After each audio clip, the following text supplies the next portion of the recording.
ప్రభుత్వ ఉద్యోగానికి ప్రిపేర్ అవ్వాలనుకునేటువంటి అభ్యర్థులు ఎవరైతే ఉన్నారో వారికి ఒక ఫ్యాకల్టీగా, ఒక సీనియర్ ఫ్యాకల్టీగా మీరిచ్చేటువంటి సలహాలు గాని, సూచనలు గాని ఏంటి సార్? ఫస్ట్ మీరు లక్ష్యాన్ని పెట్టుకోండి. సబ్ ఇన్స్పెక్టర్ అవ్వాలా, గ్రూప్ 1 అవ్వాలా, గ్రూప్ 2 అవ్వాలా, సివిల్స్ కొట్టాలా అనేటువంటి లక్ష్యాన్ని పెట్టుకోవాలి. దానికి సంబంధించినటువంటి ఫస్ట్ ప్రిపరేషన్ అనేటువంటిది 3 స్టేజెస్‌లో జరగాలి. ఫస్ట్ ఏంటి అంటే మీరు యాక్చువల్ ప్రిపరేషన్ చేసే కంటే ముందు చేసేటువంటి వార్మప్ లాంటిది.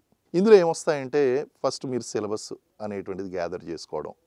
దానికి సంబంధించినటువంటి మెటీరియల్ గ్యాదర్ చేసుకోవడం, దానికి సంబంధించిన సమాచారం ఏ ఫ్యాకల్టీ బాగుంటారు, ఏ ఇన్స్టిట్యూట్ బాగుంటుంది, వీటి మీద రీసెర్చ్ అనేటువంటిది తర్వాత చేయడం కాదు, స్టేజ్ 1లో అయిపోవాలి ఇవన్నీ కూడా.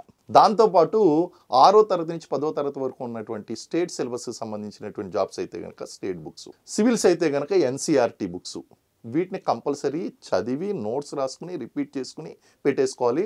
డైలీ న్యూస్ పేపర్ హిందూ కానీ లేకపోతే సాక్షి కానీ ఈనాడు కానీ ఈ పేపర్లు ఏదైతే ఉన్నాయో ఈ పేపర్లు అన్నీ కూడా బాగా చదువుకోవాలి. వాళ్ళకి ఏదైతే నచ్చదు, మనకి సాక్షి ఎడ్యుకేషన్ ఉంది, సాక్షి ఎడ్యుకేషన్లో కరెంట్ అఫైర్స్ ఇస్తున్నారు, సాక్షి ఎడ్యుకేషన్లో అనేక కాలమ్స్ అనేటువంటి మెటీరియల్ అనేవి అందిస్తున్నారు. ఇవన్నీ కూడా తీసుకోవడం, వాటిని అన్నింటిని కూడా నోట్స్ కింద ప్రిపేర్ చేసుకోవడం stage 1 preparation. Stage 2 preparation. Stage 2 దగ్గరికి వచ్చేసరికి కోచింగ్ ఇన్స్టిట్యూట్ దగ్గరికి రావాలి. ఎందుకంటే కోచింగ్ ఇన్స్టిట్యూట్లు ఏం చేస్తాయంటే మీ యొక్క 2 సంవత్సరాల ప్రిపరేషన్ని సంవత్సరానికి తగ్గిస్తాయి, మీ టైం సేవ్ చేస్తాయి.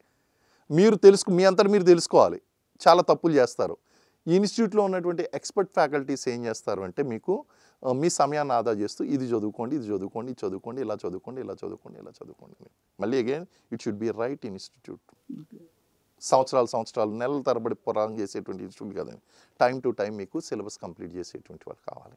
సెకండ్ అండి